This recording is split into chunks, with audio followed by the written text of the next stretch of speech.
Chers amis, bonjour. Nous sommes le mardi 18 juillet 2023. Il est 8h30. Quelques news de l'Arménie, de l'Artsakh et de la diaspora arménienne.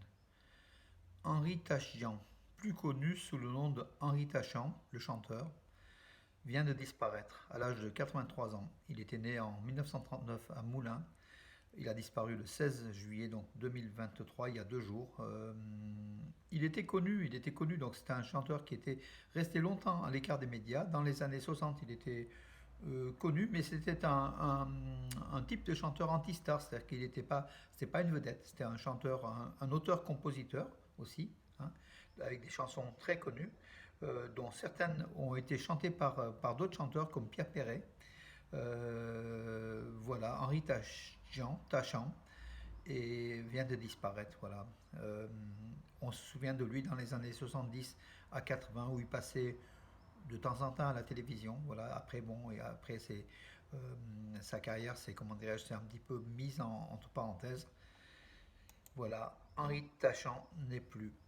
Alors, Ara Khazmalian est le nouveau directeur du Madenataran d'Erevan. Donc, il y a une élection à bulletin secret par le conseil d'administration du Madenataran, la bibliothèque des manuscrits anciens d'Erevan. Il a été élu donc Ara Khazmalian, ouais, directeur. Voilà. Il remplace Van der Revontian qui avait démissionné de son poste. Hein. Van der Revontian, que l'on a connu à Paris en tant qu'ambassadeur, en tant que premier oui, ambassadeur donc d'Arménie à Paris. Euh, voilà. Donc, Henrik Mkhitaryan affirme qu'il a des objectifs avec l'Inter de Milan cette année. Il continue, l'Arménien de 34 ans, le plus célèbre footballeur arménien de tous les temps, continue sa carrière à l'Inter de Milan. Voilà. Et, à un moment donné, il voulait partir pour les Émirats, mais a priori, il reste donc au club, à l'Inter de Milan. Il veut remporter la Coupe d'Italie et la Super Coupe d'Italie encore une nouvelle fois avec son club de l'Inter de Milan qui a été finaliste de la Ligue des Champions. Hein. Donc c'était Henrik Mkhitaryan fut le premier Arménien, citoyen d'Arménie, à disputer une phase finale, la finale de la Ligue des Champions. Hier, des enfants de l'Artsakh ont manifesté devant les bureaux de l'ONU à Yerevan ainsi que l'ambassade de Russie à Yerevan.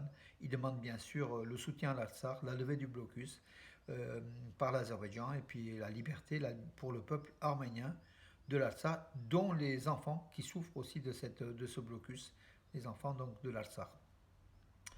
L'éclairage nocturne d'Erevan sera prolongé d'1 heure. Le conseil municipal donc d'Erevan a voté donc cette délibération. Et plus tard même, l'éclairage d'Erevan sera total en 2024, toute la nuit. Donc voilà. Donc aussi donc la capitale arménienne s'embellit et s'illumine le soir de façon encore plus importante. Et c'est très très bien. Voilà. Des graves inondations donc, causées par la fonte des neiges sur le mont Ararat.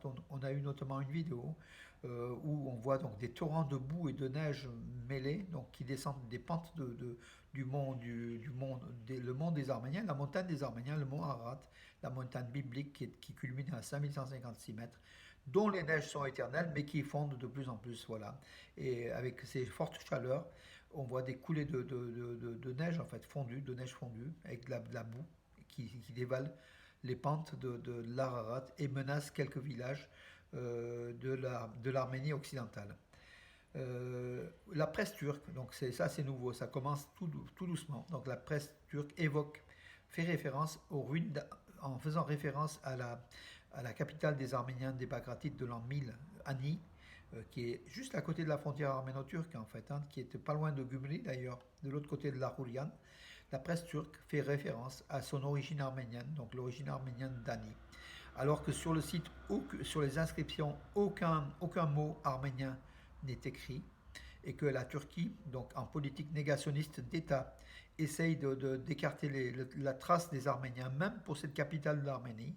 De plus en plus maintenant, la presse, les médias turcs parlent de cette capitale arménienne qui est Ani, voilà, à l'est de l'Arménie occidentale, hein, qui jouxte la République d'Arménie.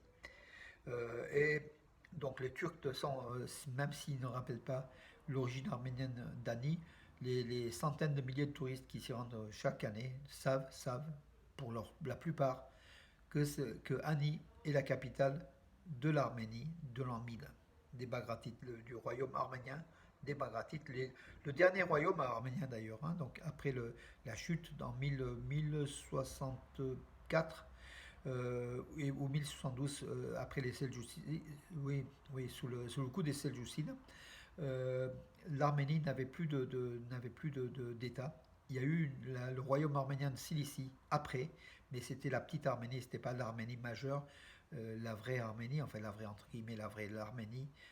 Le royaume arménien a disparu avec la chute d'Ani en 1064 ou 1072.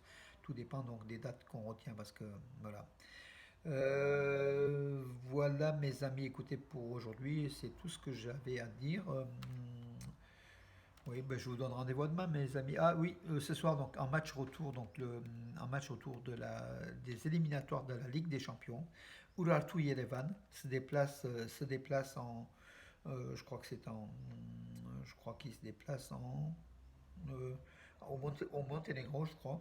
En tout cas, le champion d'Arménie donc va essayer il avait perdu le match aller 1-0, un but in extremis, in extremis, pardon. Il va essayer de se rattraper, donc le champion d'Arménie va essayer de se qualifier pour le deuxième tour des éliminatoires.